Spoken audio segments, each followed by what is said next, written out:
Hello students, good time to all. I am Chandan Pradhan. Welcome to the channel Chandan Physics.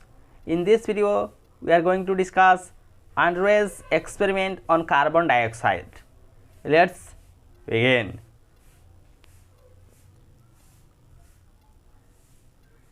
The importance of critical temperature of a gas was first studied by the scientist Thomas Andrews in 1863.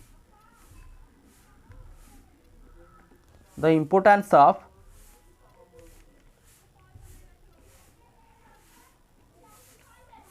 critical temperature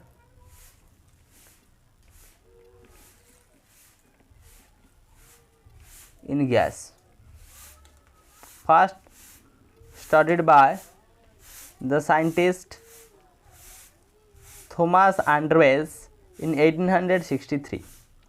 What is critical temperature? Critical temperature of a gas is defined as, that is the temperature above which the gas can't be liquefied irrespective of high pressure. As you provide high pressure, but here the gas cannot be liquefied at that particular temperature, and that particular temperature is termed as or named as the critical temperature of that particular gas.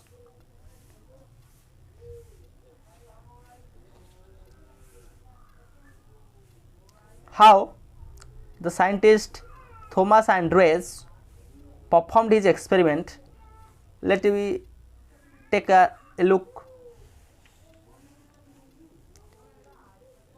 He plotted a series of isotherms. Series of isotherms means that is the PV graphs for carbon dioxide gas at a series of temperatures. At a series of temperatures, he take the graph, that is the PV graph means the isotherms for the gas carbon dioxide. The experimental setup is here. Look at that experimental setup.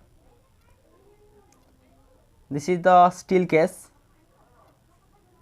here the water, and that is pointed to a screw. These two are the gas capillary tube. Here we take test gas carbon dioxide, and here we take the control gas nitrogen, and this section, that is the controlled temperature bath. Here the portion like bolt is the mercury. Andrews used carbon dioxide gas as test gas. Here he take the carbon dioxide gas test gas, and these gases were put in the capillary tube.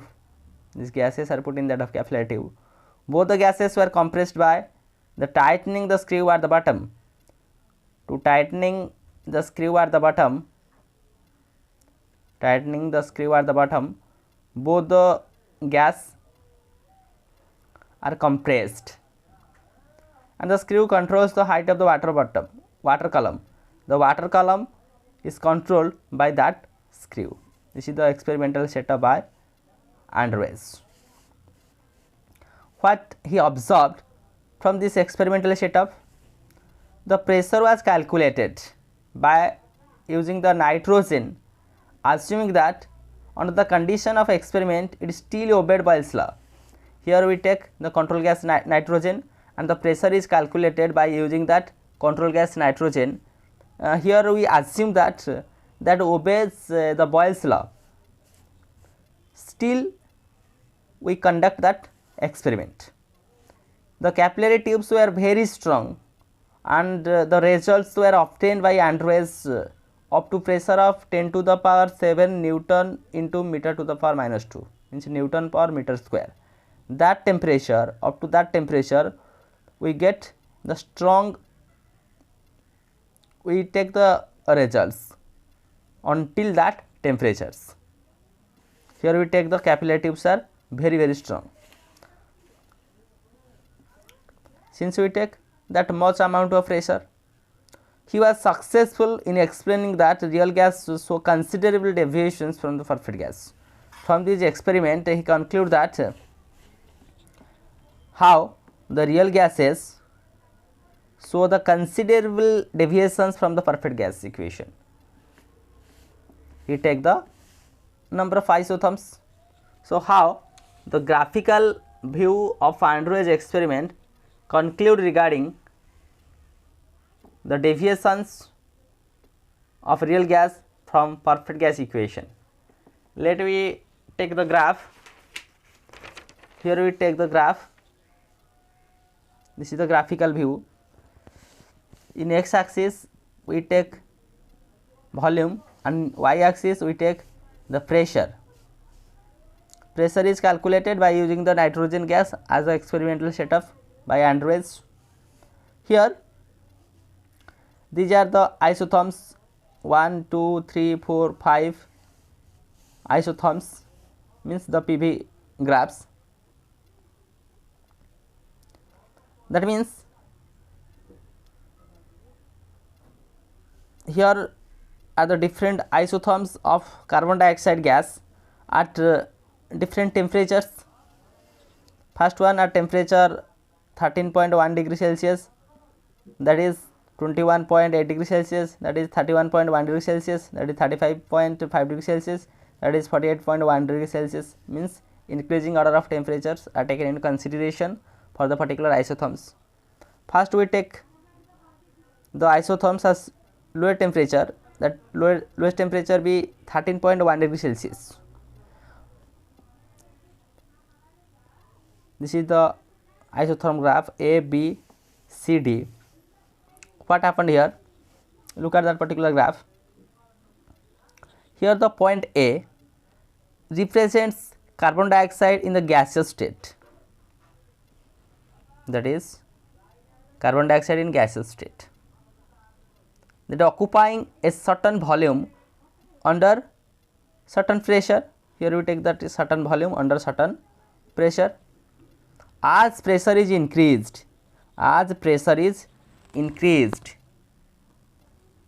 the volume gradually decreases.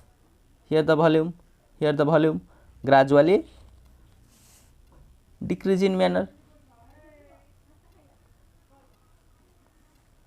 from that of portion AB.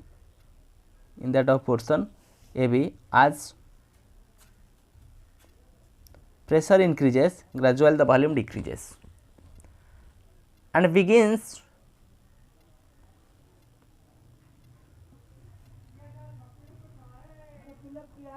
and finally liquefaction of carbon dioxide begins at point B. Here we take the gaseous state, but at point B the liquefaction of that carbon dioxide gas begins. During that liquefaction, this is the liquefaction region between B and C. During that liquefaction, the pressure remains constant. Here the pressure axis with the same, pressure remains constant and the volume decreases continuously.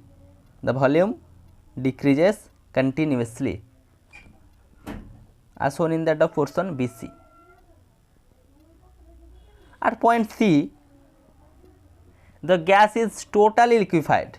Here the liquefaction starts at point B, and at point C the gas is totally liquefied. When the entire gas is considered into liquid, then the isotherm curve rises rapidly. As the entire gas liquefied, then that isotherm curve increases rapidly to that point CD. Here further increase in pressure results in very small fall in volume. If we increase further pressure, but there will be very small decrease in volume.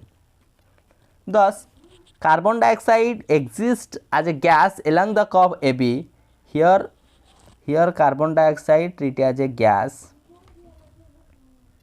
It exists partially as a gas and partially as a liquid along the curve BC. Here that is partially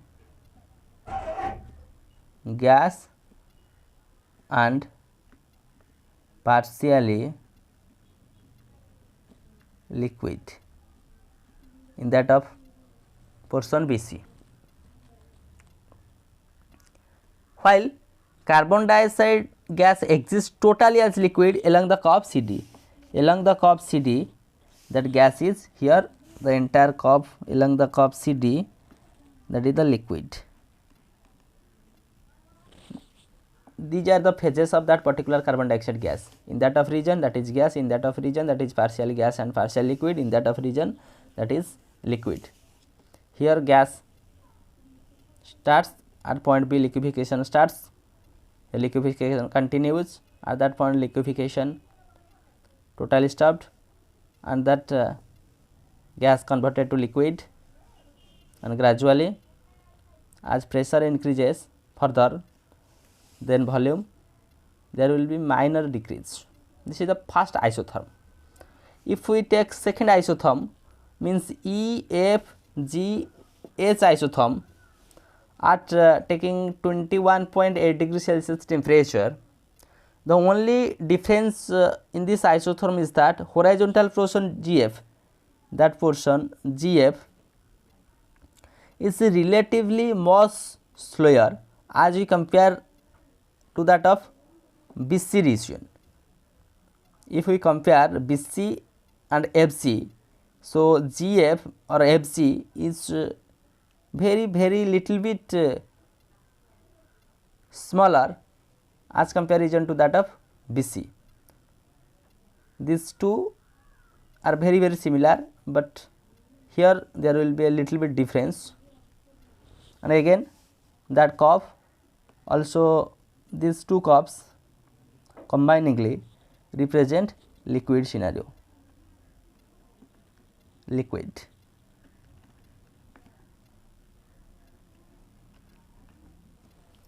Now third isotherm, which taken into at 31.1 degrees Celsius temperature, at still higher temperatures the horizontal portion of the curve becomes shorter. As the temperature continued, then the horizontal curves become shorter. This is the horizontal curve becomes shorter and shorter as temperatures increases. In that of region, that is the liquid and vapor region. This is the liquid and vapor. That region is liquid and vapor region. So here at still high temperatures, the horizontal portion of the curve becomes shorter until at a temperature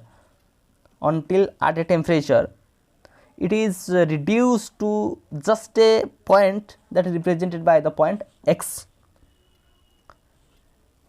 Again at isotherm IXJ, that isotherm is called the critical isotherm. That isotherm is termed as the critical isotherm for carbon dioxide, and the horizontal portion completely disappears at the temperature 31.1 degrees Celsius, and this temperature is called critical temperature.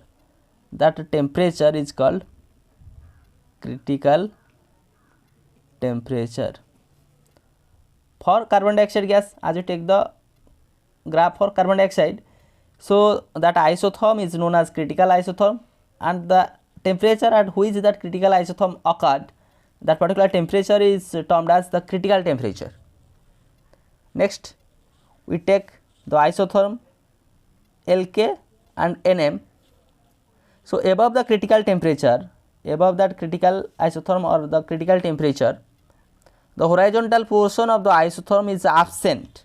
Here the isotherms, here there will be the horizontal portion, there will be the horizontal portion, gradually the horizontal portion decreases, and here we get the critical isotherm or the critical temperatures.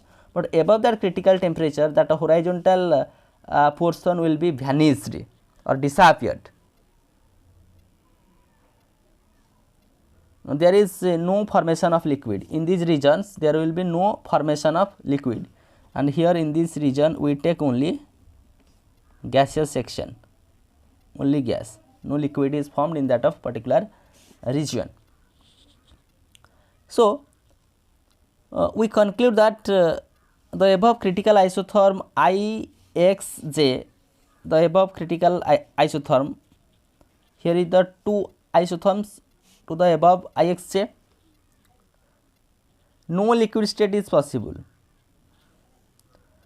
Even at high pressure, there will be high pressure, here the pressure is high, but still we do not take the liquid state formation. Below the critical isotherm, the three separate regions exist. Below that of critical isotherm, that is this is the below that critical isotherm, three separate regions exist. The regions as we say, to the left of line XC, to the left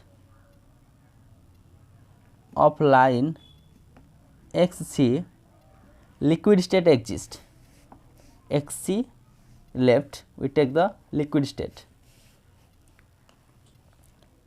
Liquid state exists. Second region means to the right of the line XC,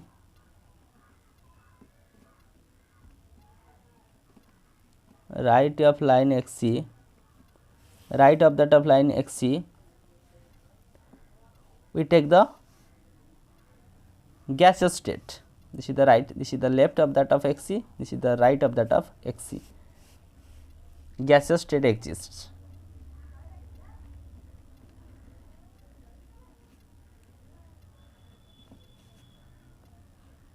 And at the critical point X, both liquid and gaseous states coexist. Here liquid and gaseous states coexist. At critical point X,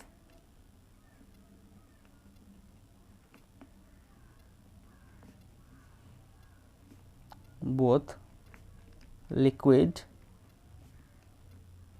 and gaseous state coexist. To the left of line XC, liquid state exists, right gaseous state exists, and at that of point, critical point, both liquid and gaseous states coexist. Okay, this is the all observations are found by the scientist Thomas Andrews by taking the carbon dioxide gas in that of experimental setup to derive the critical temperatures or the importance of critical temperatures through the gas. These are the observations he found from the isotherms in the form of PV graph. So, with the help of this video lecture, we understand Andrews' experiment on carbon dioxide. The experiment is based upon the importance of critical temperature on gas. This is the experimental setup and how the experiments performed and what are the observations point or on which point we take the mathematical calculations regarding how the real gas show the considerable deviation from that of perfect gas equation, how the pressure is calculated, and we take the graph. Some important points are discussed through the various isotherms at different temperatures. What is critical isotherms, what is critical temperature, and what are the observations are found out. Means there will be a gaseous states we get irrespective of high pressure, means at that point no liquefaction of gas is possible. So, finally, the conclusions are drawn on the basis of that graph. So, with this useful and informative notes, let me wind up this session. Thank you.